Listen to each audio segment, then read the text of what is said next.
सुबह स्नान पूजन अर्चना कर कर बड़े आनंद के समय दोपहर का तीसरा पहर प्रदोष काल के समय पर शंकर भगवान की आराधना करी जाए, शिव जी का शिवलिंग का पूजन करा जाए। पार्थिव शिवलिंग का निर्माण कर कर पूजन कर लो, चाहे अपने घर में जो शिवलिंग है उसका पूजन कर लो। जिस प्रसाद को बनाओगे उसके 3 हिस्से, भगवान की आराधना पूजन अर्चना, एक हिस्सा भगवान को समर्पित कर, दूसरा हिस्सा सबको वितरण कर, तीसरे हिस्से का भाग स्वयं ले। शिव जी का चढ़ा हुआ प्रसाद पूरी रात्रि नहीं रखा रहता, खास तौर से 16 सोमवार के प्रसाद को रात भर कभी मत रखना। हम 7 दिन जो बेलपत्र यहां से आप लोगों को, कई लोगों को देते हैं, 7 दिन में 5 दिन 4 दिन जो बेलपत्र आपको मिलती है, तो ये बेलपत्र हम उससे कहते हैं रात भर नहीं रखना। इसको मिले, तुम्हारे शरीर में कष्ट है, रोग है, बीमारी है, बड़े से बड़ा रोग है, लीवर किडनी कैंसर तक का रोग है, तुम्हें जो बेलपत्री दी गई है उस बेलपत्री को तुम इसी पंडाल में कहीं ना कहीं बैठकर उसको खाकर बाबा की रज को अपने हृदय से लगाकर कह कर जाना, बाबा मुझे ये रोग है, समाप्त आप करना। जब 3 दिन कथा का बस केवल जो आखिरी दिन होता है, विराम का दिन होता है, वो बेलपत्री नहीं खाई जाती, उस बेलपत्री को तो रखा जाता। बाकी के जो बाकी के दिन की बेलपत्र होती है उसको खाते हैं। रात भर शिव पोथी पर चढ़ी हुई बेलपत्र केवल आखिरी के दिन की, विराम के दिन की बेलपत्र ही केवल लाल वस्त्र में रखने की होती है, बाकी की बेलपत्र केवल रोज की खाने की होती है, उसको रखा नहीं जाता, खाया जाता।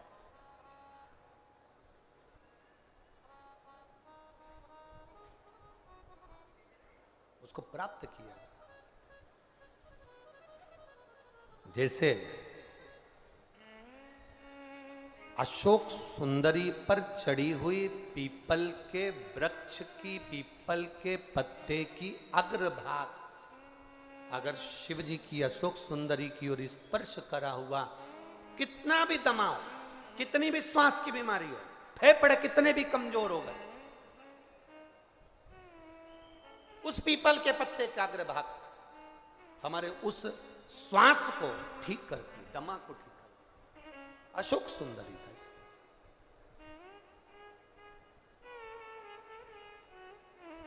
बेलपत्री। अब ब्राह्मण ने पूछा कि तुमने मुझे प्राप्त कैसे करा, का बता दिया ऐसा ऐसा व्रत है, उसको करो, 17वें व्रत में इसका उद्यापन कर दो। उद्यापन होगा वही प्रदोष काल में शाम के समय, ठीक है। मान लो 17वें में नहीं कर पाए तो अगला जब तुम्हारे को अच्छा महसूस हो तब करो, पर व्रत का उद्यापन जरूरी है, ठीक है। ब्राह्मण ने सुना, एक पराये गांव में वो व्रत करता करता पहुंच गया। वहां के राजा की लड़की की शादी हो रही थी, राजा ने स्वयंवर रचा था, एक हथनी के सूंड में माला दे दी थी। ये हथनी जिसके गले में माला पहनाएगी विवाह उसी के साथ बेटी का होगा। वो हथनी कौन थी? हथनी कौन थी?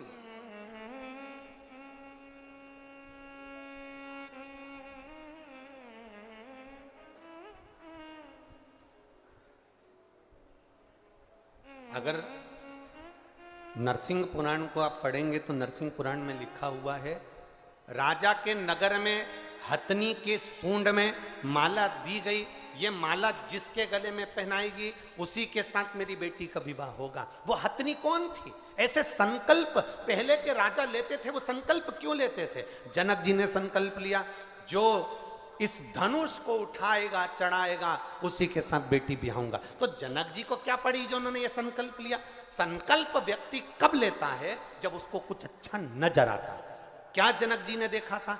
जनक जी ने देखा था कि जनक जी की बेटी माता जानकी जी 4 साल की थी और जनक जी ने अपने गुप्तचरों से, अपने द्वारपालों से कहा था कि आज मैं धनुष का पूजन करने के लिए आऊंगा, धनुष का पूजन करने आऊंगा। धनुष के नीचे गाय का गोबर लाकर लीपा जाए और चौक पूरा जाए, पूजन करी जाए। 10,000 द्वारपाल धनुष को उठाने में लग गए पर धनुष नहीं उठा। आसपास से उनने लीप दिया, पूजन की तैयारी कर दी। इतने में जानकी जी ने आकर देखा, 4 साल की जानकी जी आकर देखती हैं, पूछती हैं द्वारपालों से, काका जी आपने धनुष के नीचे तो लीपा ही नहीं, पिताजी कितने नाराज होंगे। आपने धनुष के नीचे नहीं लीपा, पिताजी नाराज होंगे। हमसे धनुष उठा नहीं। 4 साल की सीता जी ने कहा आपसे धनुष नहीं उठा, लाओ मैं लीप देती हूं। 4 साल की जानकी जी उल्टे हाथ से धनुष उठाई, हाथ में गोबर लेकर जानकी जी ने लीप दिया, धनुष को रख दिया। जनक जी पूजन करने के लिए, जनक जी पूजन करने के लिए आए और जनक जी ने पूजन करते समय देखा कि धनुष के नीचे का भाग पहली बार लिपा हुआ है। जनक जी ने पूछा ये भाग लिपा कैसे, ये किसने लिप दिया? तो द्वारपालों ने कहा ये सीता जी ने, जानकी जी ने लिपा। 4 साल की जानकी जी, 4 वर्ष की जानकी, और धनुष उठा लिया। हाँ, बुलाओ सीता जी को। जानकी जी को बुलाया गया और जानकी जी को बुलाकर पूछा गया, बोलो जानकी ये धनुष कैसे उड़ गया? सीता जी ने अपने उल्टे हाथ से धनुष उठाकर सीधे हाथ से लीप कर बता दिया। जैसे लीप कर बताया, जनक जी ने संकल्प ले लिया, मेरी बेटी का विवाह मैं उसके साथ करूंगा जो सीधे हाथ से धनुष उठाएगा, चढ़ाएगा, तोड़ देगा, बेटी उसी के साथ ब्याह दूंगा।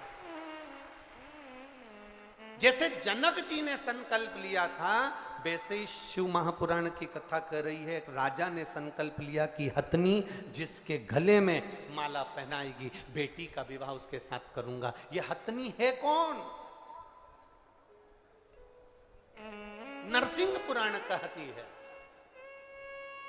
ये कौन हथनी? कहा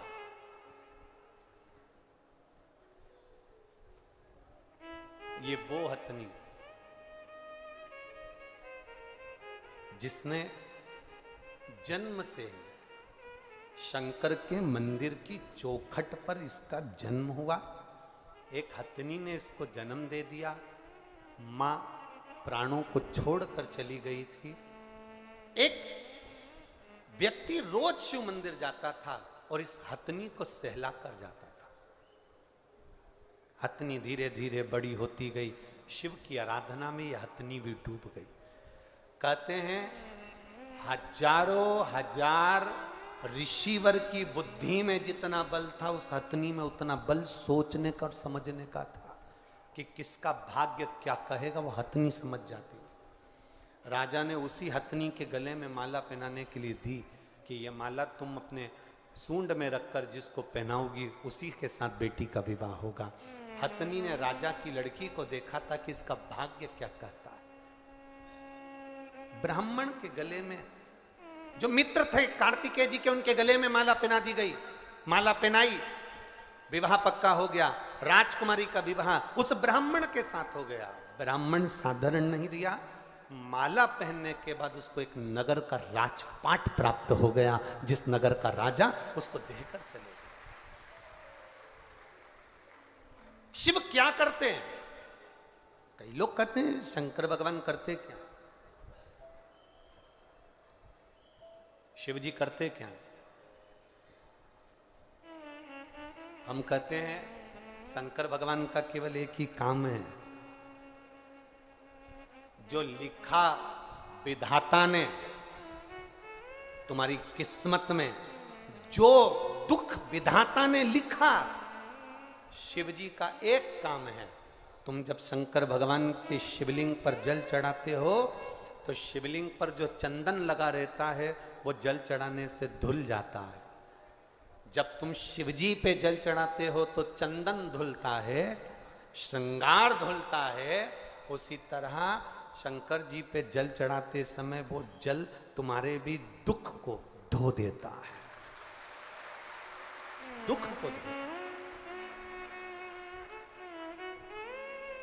रोज रोज किसी के यहां जाओगे ना तो तुम्हारी इज्जत घट जाती है। घटती है कि बढ़ती है?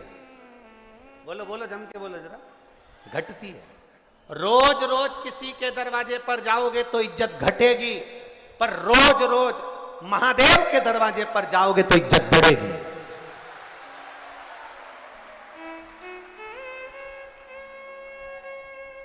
किसी के दरवाजे पर जाने से इज्जत घटती है, पर महादेव के दरवाजे पर जाने से इज्जत बढ़ती है। बढ़ती है इज्जत। अभी तक तुम जाके देखना, तुम ऐसी रोड पर घूमते रहो, रोज शंकर जी के मंदिर जाना चालू कर दो तो पहले तो लोग कहेंगे आओ आवारा है नंबर 1 का, बेकार है ये तो छोरा, बहुत अवल्ला है ये तो, बहुत बेकार है ये तो। छोरे को बेचारे को जो देखो वो एक ही बात की, ये तो अवल्ला है, ये तो ऐसा है, ये तो वैसा है। और वही छोरा जब रोज शंकर जी के मंदिर जाए और शंकर जी का श्रृंगार करे, शिव जी पे जल चढ़ाए, त्रिपुंड लगा के जब मंदिर से आए तो धीरे धीरे लोगों का कहने का तरीका बदल जाएगा, भैया ये तो रोज मंदिर जाता है, शंकर जी का भगत है, नंबर 1 का भगत। भगत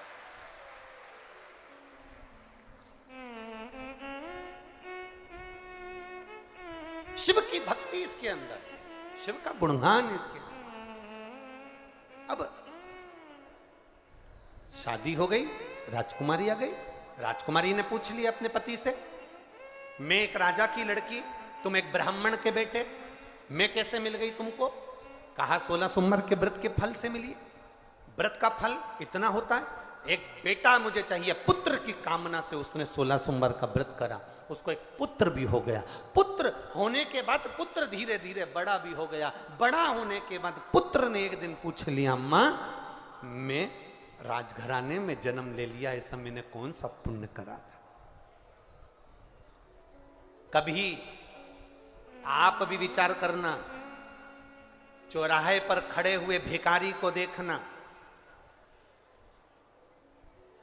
किसी भिखारी को देखना, किसी बीमार व्यक्ति को देखना, किसी बहुत ज्यादा कष्टप्रद व्यक्ति को देखना, और उसको देखकर अपने आप को तुम जरूर देखना, और देखकर महादेव से प्रार्थना करना, बाबा तूने बड़ी कृपा करी, मुझे चौराहे का भिखारी नहीं बनाया, मुझे कुछ अच्छा बनाया। तूने बहुत अच्छी कृपा करी, अच्छे घर में मुझे जन्म दिया। तूने बहुत अच्छी कृपा करी जो मुझे इस भारत की भूमि पर जन्म दिया। तूने बहुत अच्छी कृपा करी जो तूने मुझे मध्य प्रदेश में जन्म दिया। तूने बहुत अच्छी कृपा करी जो तूने मुझे छिंदवाड़ा में जन्म दिया। तूने बहुत अच्छी कृपा करी जो मुझे पूरा शरीर दिया, पांव, हाथ, आंख, मुख सब दिया, सारे डिपार्टमेंट 2-2 दिए। पांव बोलते जाओ तो हाथ, नयन, श्रवण, तो जिह्वा। भगवान को भी मालूम था एक ही गजब कर जाएगी, पूरे छिंदवाड़ा में आग लगाया है। एक ही बहुत, जीवान 2 नहीं दिया, जीवान 1, और उसको भी नीचे से बांध दिया। जीवान को कभी दर्पण में, कांच में देखना, नीचे से बंधी है 3 जगह से, और देखा ये बहुत ज्यादा बोलेगी तो इसके आसपास 32 सैनिक लगा दिए हैं, 32 दांत, ज्यादा बोले तो काट दे। इन्होंने देखा सैनिक से भी काम नहीं चलेगा तो ये जिभान के लिए फाटक लगा दिए, होठ, ज्यादा बोले तो मुंह बंद रखो। पर ये जिबान इतनी एबली, पूरे मोहल्ले में कहीं का इतना एबला नहीं होगा जितनी जिबान एबली, इतनी एब। एक दिन इस जीवान ने दांतों से कहा, तुम मेरे 32 भाई हो, ए 32 भाई तुम मेरा ध्यान रखना। जीवान ने दांतों से कहा, 32 भाई मेरा ध्यान रखना, तुम मुझे काट मत देना। 32 भाइयों ने कहा, बेन तेरी सौगंध खाते हम तुझे नहीं काटेंगे, पर तू हमारा ध्यान रखना, किसी से आड़ी टेढ़ी मत कह देना, नहीं तो 32 एक बार में निपट जाएगा, एक बार। हम ध्यान रखें पर तू भी हमारा ध्यान, बड़ी मुश्किल से।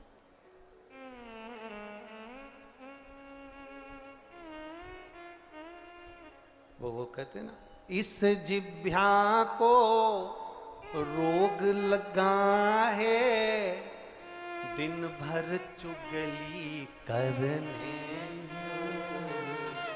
इस जिह्वा को रोग लगा है, दिन भर चुगली करती।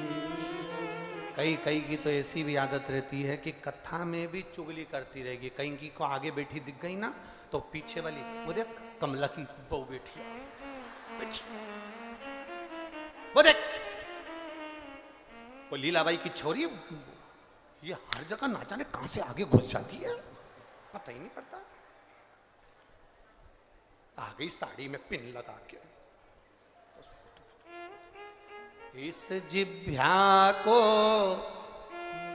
रोग लगा है, अरे रोज चुगलिया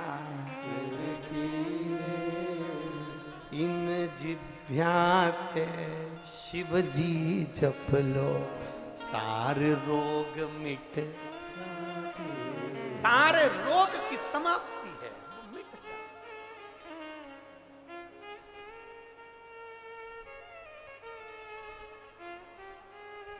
सब मिट। आप जितना भजन में चित्त लगाओगे उतनी उतनी आनंद की अनुभूति आपके भीतर होती चली जाएगी, उतना सुख अपनी जिंदगी में मिलता चले जाएगा। क्या करा जाए? बेटे ने पूछा मुझे क्या करना चाहिए। मेरी जन्म, अच्छे घर में अगर तुम्हारा जन्म हो जाए, अच्छा घर मालूम है कैसा होता है?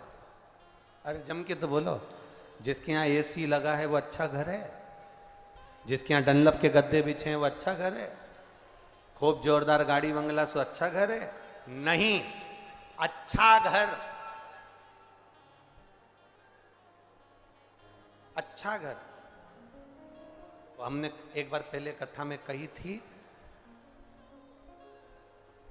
मकान बनाओ मना नहीं है, घर बनाओ मना नहीं है, पर घर अच्छा बनाने के लिए दो अच्छे होना चाहिए। मकान अच्छा बनाने के लिए, घर अच्छा बनाने के लिए दो अच्छे होना चाहिए। पहले नंबर पर मिस्त्री, दूसरे नंबर पर स्त्री।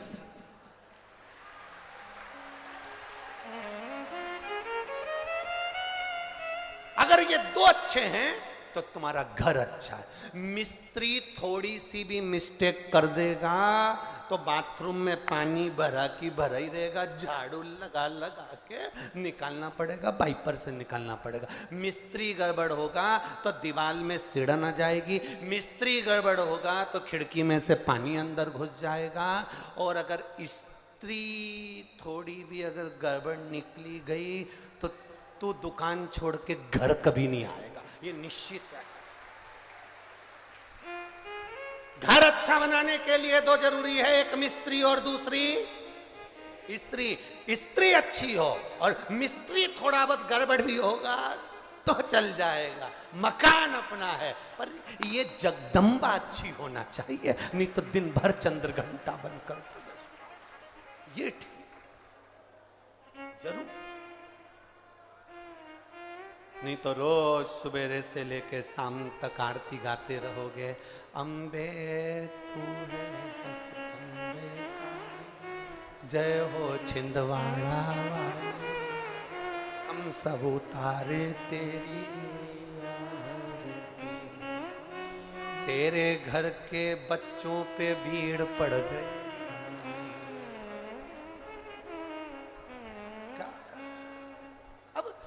मिस्त्री और स्त्री दोनों ठीक हो, घर अच्छा, परिवार अच्छा। अच्छे घर में अगर जन्म हो जाए, अच्छा घर से मतलब ये नहीं कि फ्रिज ने, कूलर ने, वॉशिंग मशीन ये नहीं, ये ने वो, कुछ नहीं। झोपड़े में भी रहो तो बस जहां जिसके साथ रह रहे हो, परिवार में जितने लोग रह रहे हैं, सबका दिल अगर खुश है, सास भी प्रसन्न, बहू भी प्रसन्न, बेटा भी प्रसन्न, नाती पंती सब प्रसन्न है, तो झोपड़े में भी सुख है। यहाँ कई लोग बैठे होंगे जिनके घर में पहले मेहमान आते थे तो एक ही दो कमरे का तो मकान होता था, उसी में दरी बिछा के, गद्दा बिछा के और सो जाते थे। पहले तो कई कई माताएं तो ऐसी भी हैं जिनके घर में रुई के गद्दे नहीं होते थे, तो टाट का गद्दा सिल के उस पे साड़ी की खोल चढ़ा के उस पे सो जाते। मेहमान एक हॉल के अंदर सारे मेहमान, जो आता था वहीं रहता, जो आता वहीं सोता। धीरे धीरे तुमने सोचा मकान छोटा पड़ता, मकान बड़ा कर लिया। जितना बड़ा मकान होते चले गया, मन छोटा होते चले गया। अब बड़ी बहू सोचती है कि हमारे मेहमान हम झेल लेंगे, छोटी बहू अपने मेहमान, सास के मेहमान सास झेले। आज के ज़माने में मकान तो बड़ा हो गया, मेहमान अगर घर में आते हैं तो बड़ी बहू अपना कमरा छोड़ के नहीं आती, छोटी अपना कमरा छोड़ के नहीं आती। बेचारी सास धीरे धीरे जाके 2 गिलास पानी लाकर पिला देती है, मेहमान को वो झेल।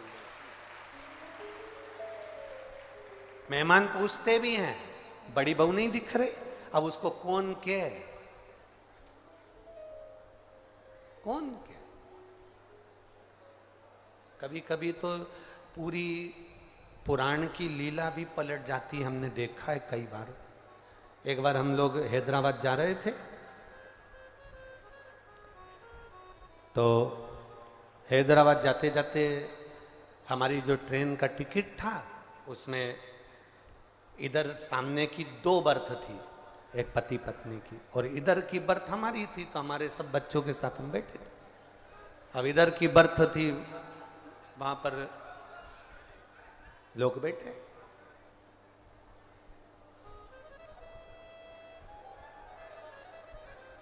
थोड़ी देर बाद वहां पर एक नागपुर से कुछ लड़के चढ़ गए, और लड़के चढ़े, और लड़के ने चढ़ते से देखा कि महाराज तो धोती पहन के बैठे हैं। तो उन्होंने पूछा आप कथा करते हो? हमने कहा आप कथा करते हो? बहुत पहले की बात है, 15-20 साल पहले। आप कथा करते हो? हाँ। लड़कियां भी थी उन लड़कों के साथ, नागपुर के बच्चे थे। थोड़ा उन्होंने कहा ठिठोली कर ले महाराज जी से। फिर कहा आप कथा करते हो? हमने कहा नहीं, कथा करने वाले के 2 सींग होते हैं। इतने में लड़कियां हंसकर कही महाराज जी आपको बुरा लग गया। हमने कहा हमको बुरा नहीं लगा, हमारा एक क्वेश्चन है, आप उसको सॉल्व कर सकते हैं। हमने कहा क्या क्वेश्चन है बताओ। तो उन्होंने कहा हमारा क्वेश्चन ये है कि भगवान ने हाथ दिए, पाँव दिए, सब दिया, पर भगवान ने जो ये कान दिए भगवान ने तो सुनाई तो ये 2 छेदों से देता है, फिर भगवान ने ये क्यों बनाया? जब सुनाई तो छेदों से देता है, अपन कोई शोर होता है तो ऐसे कानों में उंगली डाल लेते हैं, शोर बंद हो जाता है। फिर भगवान ने ये क्यों बनाया? हमने कहा इतना सा प्रश्न तुम्हारे प्रोफेसर से पूछ लेते जिस कॉलेज में पढ़ते। नहीं आप बताओ भगवान ने ये क्यों बनाया? हमने कहा देख बेटा, भगवान का नाम चतुर नारायण है, उसको मालूम है जब तेरा बुढ़ापा आएगा तो चश्मे का स्टैंड कहां से लाएगा। उसको मालूम है अब रोज रोज बुढ़ापे में तू चश्मा बांधेगा और छोड़ेगा तो नहीं, इसलिए भगवान ने ये चश्मा रखने के लिए स्टैंड दिया, यहाँ रख ले। उसने कहा महाराज जी हर हर महादेव। हमने कहा जय श्री शिवाय। कभी कभी लीला पलट जाती, कभी कभी चित्र विचित्र हो जाता। मांगा शिव तत्व को, मांगो शंकर की उदारता को, मांगो शंकर की करुणा को। अब अच्छे घर में जन्म लेना का मतलब ये नहीं कि बहुत गाड़ी बंगला जमीन जायदाद सोना चांदी पीतांबर हीरा मोती सब हो। अच्छे घर में जन्म लेने से मतलब है घर में जितने सदस्य रह रहे हैं वो एक दूसरे का आदर करें, सम्मान करें, और सब मिलकर कभी कभी एक साथ बैठकर भगवान का भजन करें, तो समझ लो वो अच्छा घर है। वो अच्छा घर है जहां हम रह रहे। ना राम नाम लीनो ओ तूने भरी जवानी में, तू डूब के मर जा रे चुल्लू भर। ये जिसके यहाँ भगवती स्मरण होता हो, भजन होता हो, वो घर घर आना।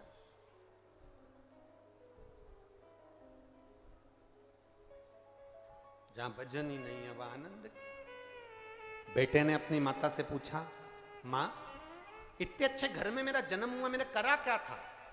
अगर अच्छा हाथ मिल जाए, नेत्र अच्छे हैं, शरीर अच्छा है, कोई बीमारी तुमको नहीं है, तुम अपने आराम से 2 रोटी कमा रहे हो और खा रहे हो, तो दुनिया के सबसे सुखी व्यक्ति तुम हो, दुनिया के सबसे प्रसन्न जीव आप हो, आनंदित जीव आप। भगवान को धन्यवाद दिया करो, मैं अच्छे घर में जन्मा, मेरे को अच्छा सुख दिया। अब बोले माँ मुझे भी 16 सोमवार का व्रत करना। घर में जो बच्चा बच्ची होते हैं, बेटा बेटी होते हैं, वो भी कहते हैं माँ एक बार मुझे भी पशुपति व्रत करना। माँ मुझे जन्माष्टमी का व्रत करना है, पशुपति व्रत करना है, शिवरात्रि का। बच्चे भी कहते हैं हम भी करेंगे। माता पिता को चाहिए कि उस बच्चे से कहें कि करो व्रत, मना नहीं है, करो।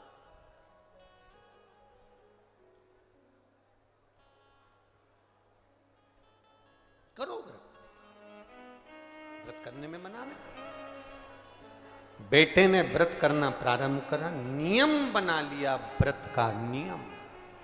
एक बार की बात है, बेटे ने जब व्रत किया, व्रत करते करते दूसरे नगर के राजा ने अपनी बेटी, इकलौती बेटी के लिए लड़का ढूंढने भेजा। तो ये युवराज, ये लड़का मिला, जिसको देखकर अपनी बेटी का विवाह कर दिया। बुजुर्ग राजा के पास में कोई नहीं था संभालने के लिए, तो पूरा राज ठाट इसको दे दिया। रानी ने अपने पति से पूछा कि मेरी शादी तुम्हारे साथ में हुई, तुमने पुण्य कौन सा करा था? उसने कहा मैंने केवल 16 सोमवार का व्रत किया, उसके सिवाय कुछ नहीं किया। उसका पुण्य इतना प्रबल है? हाँ। इतना प्रबल? हाँ। अभी भी तुम व्रत करते हो? हाँ।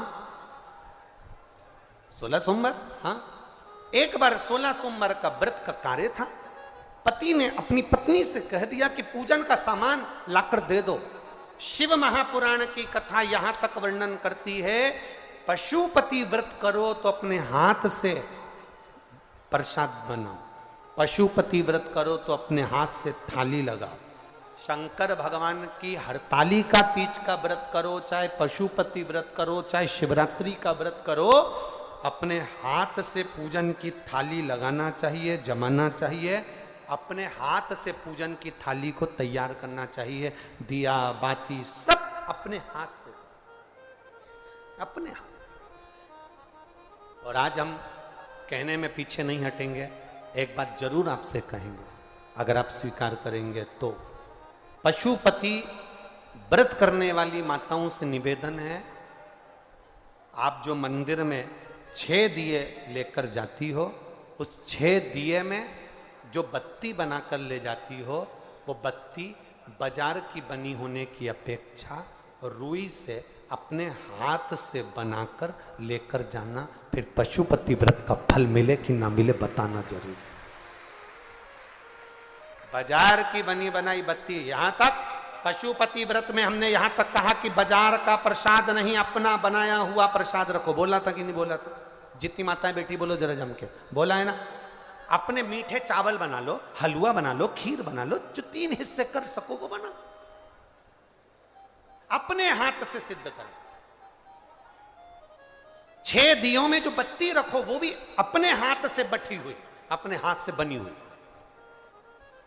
बाजार की रखोगे, फल कितना मिल रहा है हमको नहीं मालूम, पर एक बार इस शिव महापुराण के कहने से अपने हाथ से रुई को बटकर बत्ती बनाकर 6 दिए में रखकर प्रसाद रखकर पशुपतिनाथ का व्रत जब करो, 6 दिए जमीन पर रखकर 5 दिए प्रज्वलित कर कर, 1 दिया जो बिना जला है उसको थाली में रखकर प्रसाद का 1 हिस्सा वापस लेकर जब अपने दरवाजे पर दिया लगाओ, अपनी हाथ से बनी हुई बत्ती 5 मंदिर में, 1 अपने दरवाजे पर जब तुम लगाओगे, उसका जो फल मिलेगा आपको सोच से परे होगा, उसका एक आनंद ही दूसरा।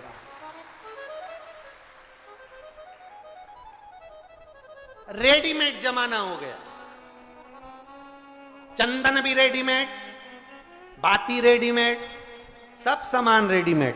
2 चीजें तो अपनी करो खुद की। क्या क्या? एक पशुपतिनाथ का प्रसाद और एक पशुपतिनाथ के मन पूजन में लगने वाली बाती, ये तो अपनी करो। 2 चीजें अपनी हो, एक प्रसाद, एक बाती। बाती भी अपनी हो।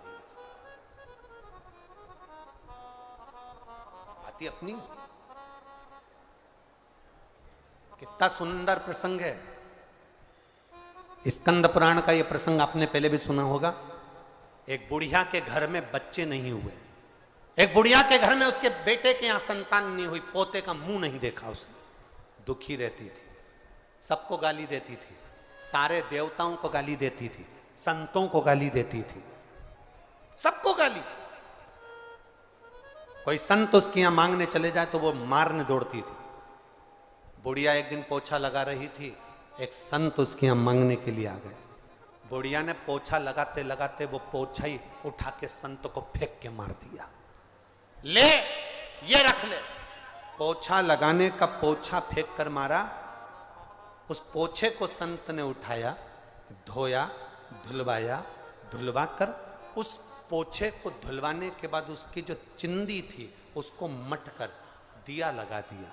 आज मालूम नहीं था संत को कि शिवरात्रि है, मालूम नहीं पड़ पाया, उसने बस दिया लगा दिया। भगवान के आगे नहीं, बस प्रकाश करने के लिए उसने दिया लगाया था। जिस झोपड़े में रहता था वहां शिवलिंग था, वहीं पर दिया लगाकर बैठ गया। इतने में बाबा देव अधिदेव महादेव ने कहा, सुनो संत देव, जिस स्त्री ने तुमको ये पोता दिया, हमारे यहां पोछने वाले को पोता कहते हैं, जिस स्त्री ने ये पोछा ये पोता दिया, उसका दिया कपड़ा मेरे सामने प्रकाश करा है, इसलिए मैं उसके घर में पोता देता हूं। ये पोते का प्रमाण, मैं पोता दे रहा हूं उसके घर।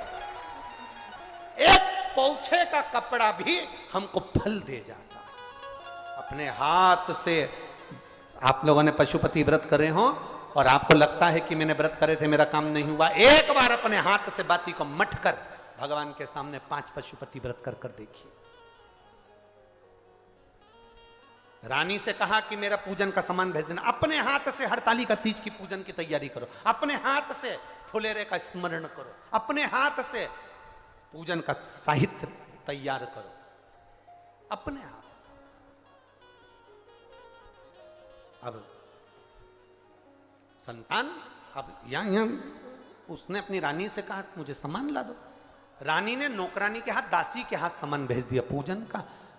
आकाशवाणी हो गई, तेरी रानी ने शिव का अपमान कर दिया, इसको बाहर निकाल दिया गया। दर बतर ठोकर खाती रही। शिव का आप भजन करो ना करो, रानी केवल नौकरानी के हाथ, दासी के हाथ सामान भेज देती, चल जाता। रानी ने गलती कौन सी करी? रानी ने केवल एक गलती करी और रानी ने दासी से कहा, जा, मेरा पति तो दिन भर ढोंग और प्रपंच में लगा रहता है, उसमें तो अक्ल ही नहीं है, उसकी बुद्धि काम नहीं करती। क्या होता है शंकर जी की पूजन करने से?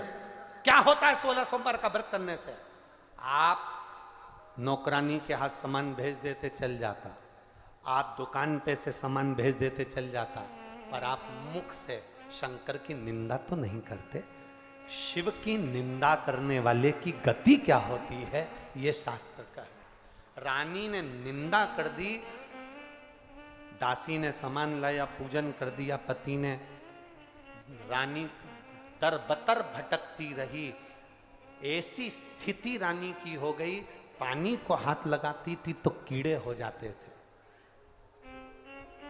किसी के यहां काम करती थी तो मटके फूट जाते थे। एक साधु ने देख लिया, एक ब्राह्मण ने देख लिया कि रानी की दशा बड़ी विचित्र है, पानी को हाथ लगाती है, पानी में कीड़े पड़ जाते हैं।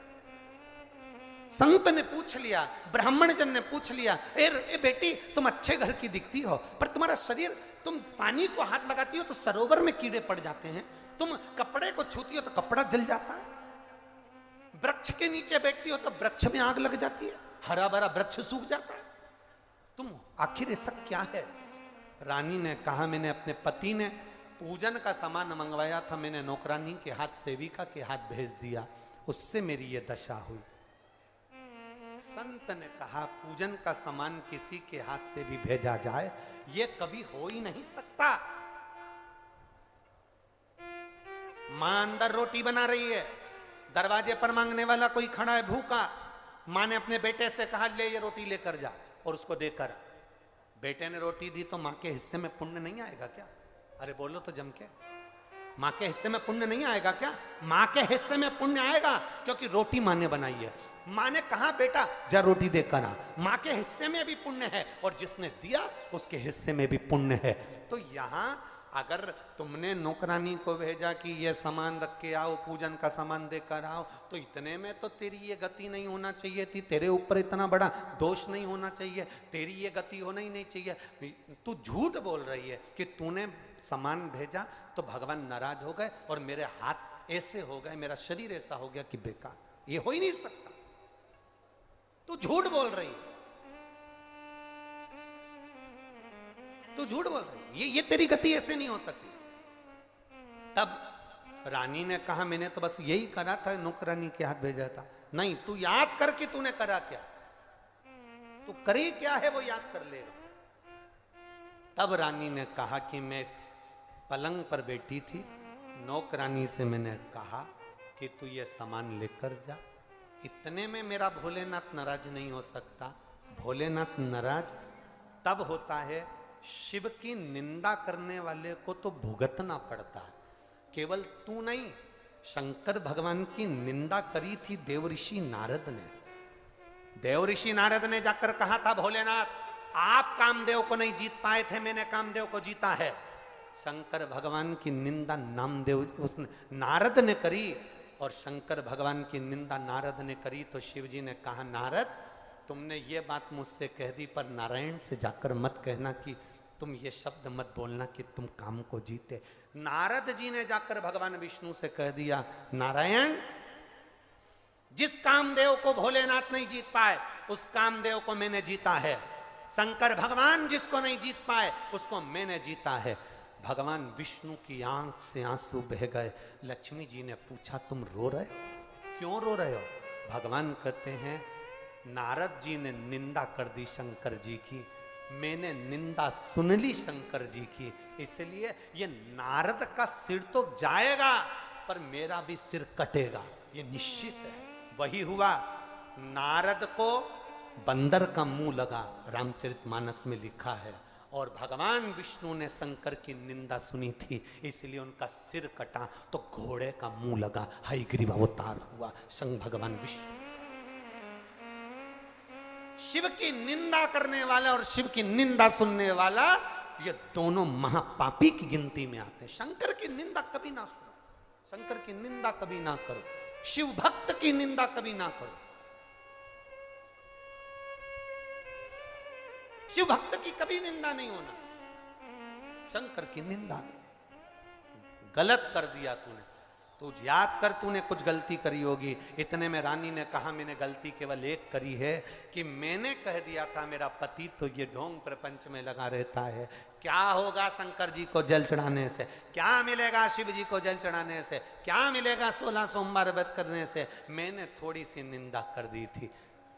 संत ने कहा निंदा निंदा होती है, थोड़ी और बड़ी नहीं, इसलिए तू भुगत रही है।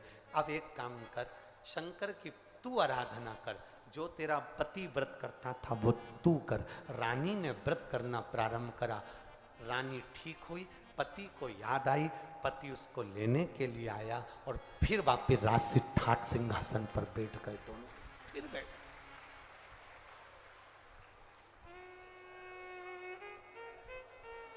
इसीलिए शिव महापुराण की कथा कहती है, शंकर की कथा वर्णन करती है, अपनी किस्मत का ताला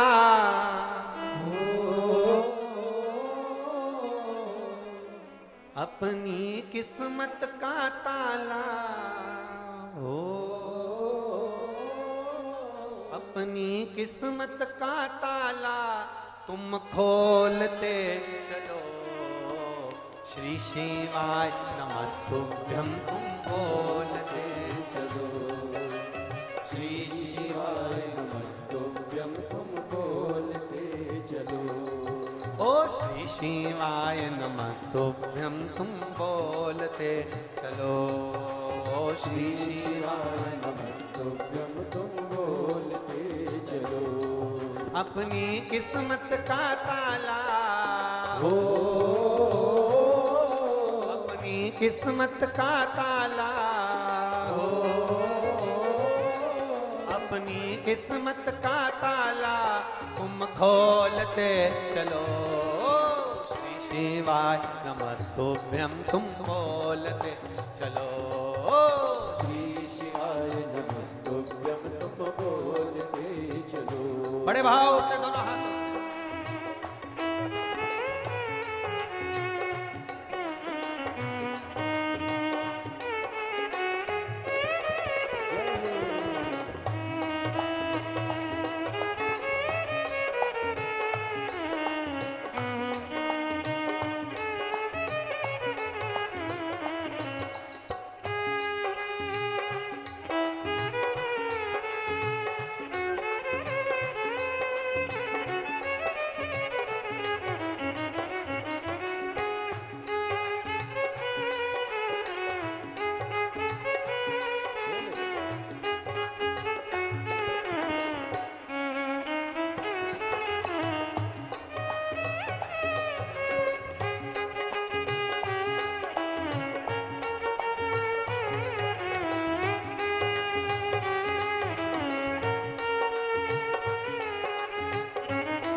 समझाना बड़ा मुश्किल है, समझाना बड़ा मुश्किल है, आखिर वो दर्द दिल है, आखिर वो दर्द दिल है। समझाना बड़ा मुश्किल है, समझाना बड़ा मुश्किल है, आखिर वो दर्द दिल है, आखिर वो दर्द दिल है। सच्चा दरबार लगा है ये भोले की महफिल है, सच्चा दरबार लगा है ये भोले की महफिल है। सच्चा दरबार लगा है ये भोले की महफिल है, सच्चा दरबार दरबार लगा है ये भोले की महफिल है। नैनों को डमरू वाले का, नैनों को काशी वाले का, नैनों को डमरू वाले का दीदार चाहिए, वो काशी रहने वाला भोलाना चाहिए, वो काशी रहने वाला भोलेनाथ चाहिए। वो काशी रहने वाला भोलानाथ चाहिए, वो काशी रहने वाला भोलानाथ चाहिए। अपनी किस्मत का ताला, अपनी किस्मत का ताला, अपनी किस्मत का ताला तुम खोलते चलो। श्री शिवाय नमस्तुभ्यं तुम खोलते चलो। श्री शिवाय नमस्तुभ्यं तुम बोलते चलो।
कुछ कमी नार मानो की, कुछ कमी नार मानो की, तेरे दिल दीवानों की, तेरे दिल दीवानों की, कुछ कमी नार मानो की, कुछ कमी नार मानो की, तेरे दिल दीवानों की, तेरे दिल दीवानों की, मुझको मदहोश बनाए कतार तेरे नैनों की, मुझको मदहोश बनाए करकार तेरे नैनों की। नैनों को डमरू वाले का, नैनों को काशी वाले का, नैनों को डमरू वाले का दीदार चाहिए, वो काशी रहने वाला भोलानाथ चाहिए, वो काशी रहने वाला भोलानाथ चाहिए, वो काशी रहने वाला भोलानाथ चाहिए, वो काशी रहने वाला भोलानाथ चाहिए। अपनी किस्मत का ताला, अपनी किस्मत का ताला, अपनी किस्मत का ताला तुम खोलते चलो, हम तुमको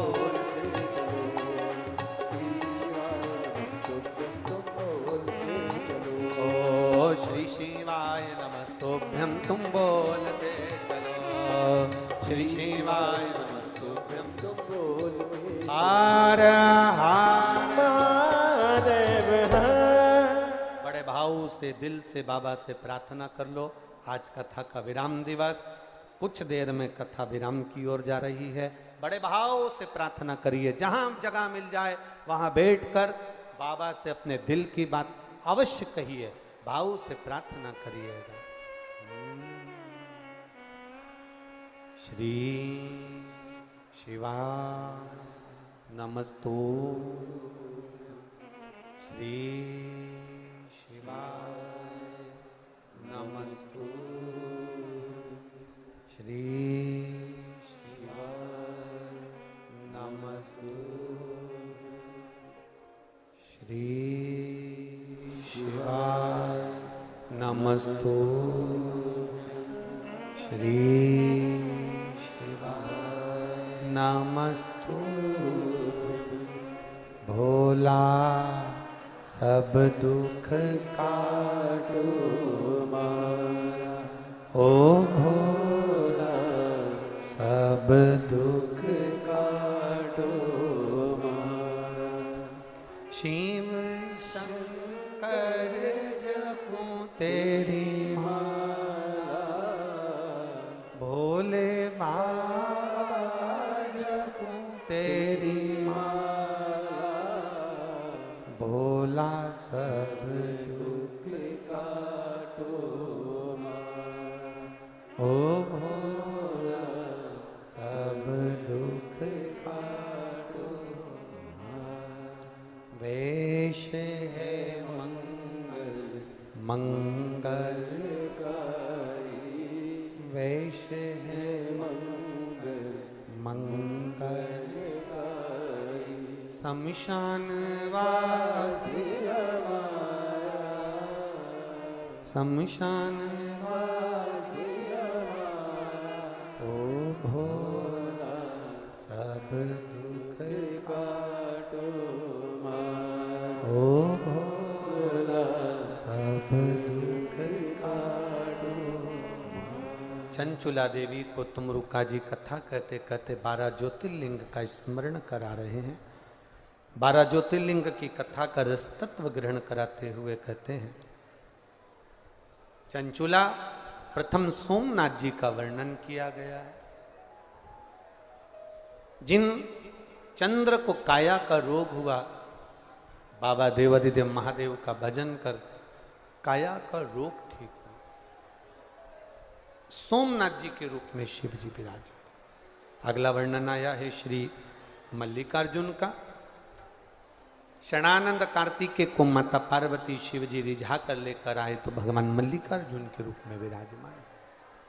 फिर अगला वर्णन है महाकाल। दूषण नाम के राक्षस का संहार करने के लिए भगवान कालाधिपति बनकर विराजमान, महाकालेश्वर के रूप में बैठे। अगला वर्णन आया है श्री ओमकारेश्वर का। बिंद नामक पर्वत ने तप कर कर भगवान शिव को राजी करा, तो भगवान विंध्याचल पर ओमकारेश्वर के रूप में विराजमान।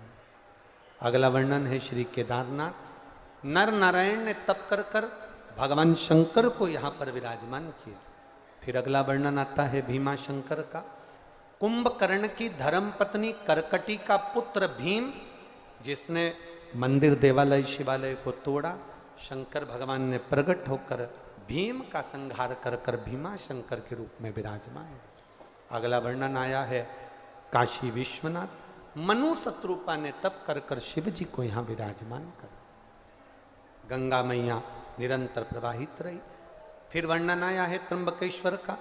गौतम बाबा पर गौ हत्या का दोष लगा, ब्रह्मा विष्णु महेश ने आकर गौ हत्या के दोष से उनको मुक्त करा, तो त्र्यंबकेश्वर के रूप में विराजमान हुए।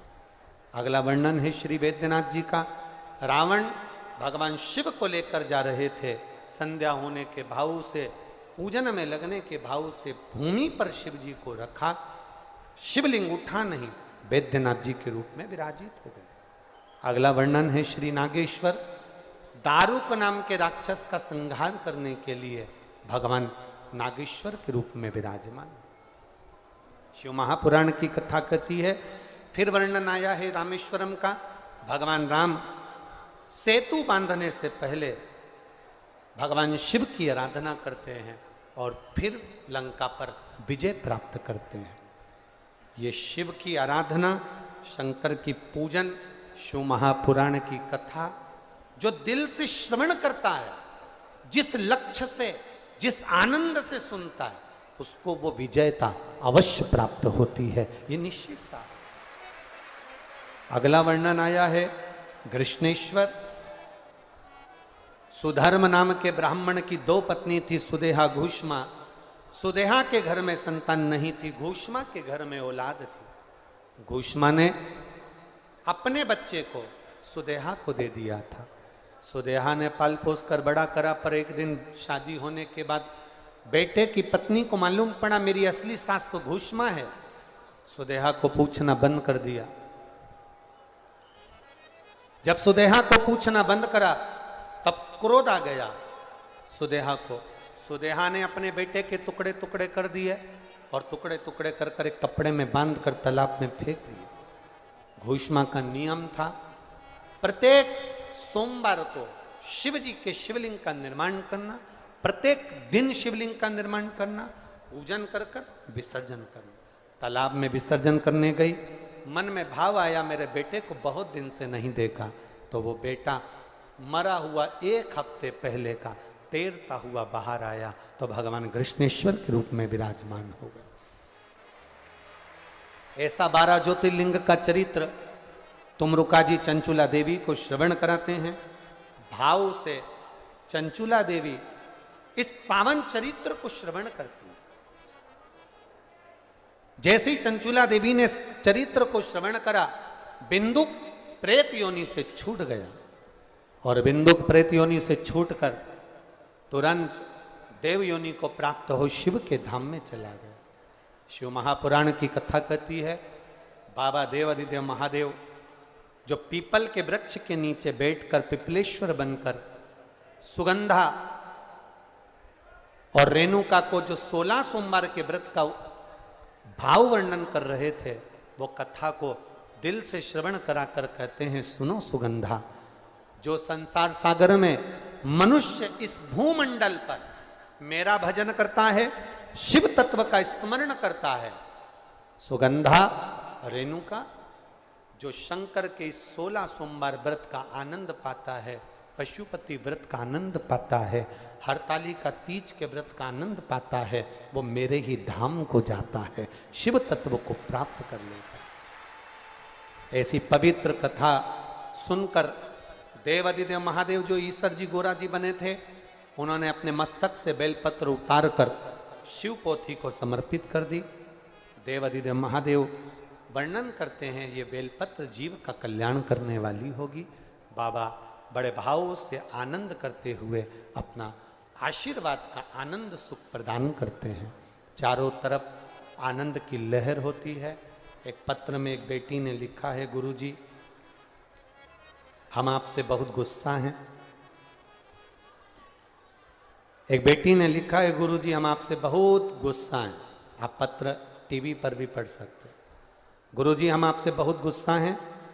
एक तो आपने आने में इतना साल लगाया, वो तो आदरणीय हमारे नगर के कमलनाथ जी हैं जो आपको लेकर आ गए, नहीं तो हमने तो सपना ही सोचा था। तो एक तो आने में आपने देरी लगा दी, और आए भी तो केवल 5 दिन के लिए, इतनी जल्दी जा रहे हो, इसलिए हम गुस्सा हैं। ये तो बाबा की कृपा है जो 5 दिन की कथा यहाँ हुई है, और ये हनुमान जी ने इनको पकड़ रखा है, इसलिए ये कथा यहाँ हो रही है। ये शिव की उदारता है। हम एक बात जरूर कहना चाहेंगे आदरणीय कमलनाथ जी के लिए कि कहीं ना कहीं आप पर राम जी की और हनुमान जी की और आपके माता पिता की कृपा बहुत है, बड़ी कृपा। ये जरूर कहें, ये 5 दिवस की कथा में पूरा छिंदवाड़ा नगर चारों तरफ देखो, धूप इतनी तेज हुई, पानी इतनी तेज हुई, ठंड इतनी तेज पड़ी, 3 मौसम का दर्शन बाबा ने इसी कथा में तुम्हें करा दिया। इसी कथा में इतनी धूप में, पानी में लोग बसों पर, गाड़ियों पर, ट्रैक्टरों पर, ट्रालियों पर, टैंकरों पर चढ़ चढ़ कर बैठे हैं, छाता लगाकर, पन्नियां बिछाकर आप सब आनंद ले रहे हैं। मेरा बेटी से निवेदन है, आप गुस्सा मत हो, इनको पकड़ लेना वापिस, फिर पकड़ लेना, और बाबा से प्रार्थना करना भोलेनाथ जी से कि आने वाले समय में फिर बाबा ऐसी कृपा करे और खूब ठाट से कथा, ऐसी शिव भक्ति, ऐसी शिव भक्ति आनंद के साथ। बोल बम का नारा है। बड़े भाव के साथ ये कथा आज विराम लेने जा रही है।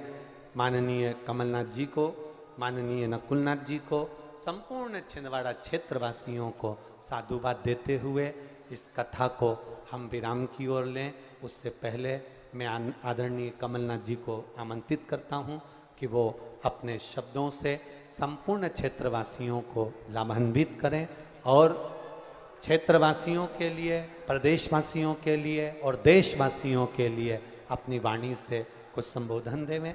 उसके बाद में फिर आरती का क्रम अपन प्रारंभ। आदरणीय महाराज जी, अभी आपने एक चिट्ठी पढ़ी, उस लड़की की चिट्ठी पढ़ी।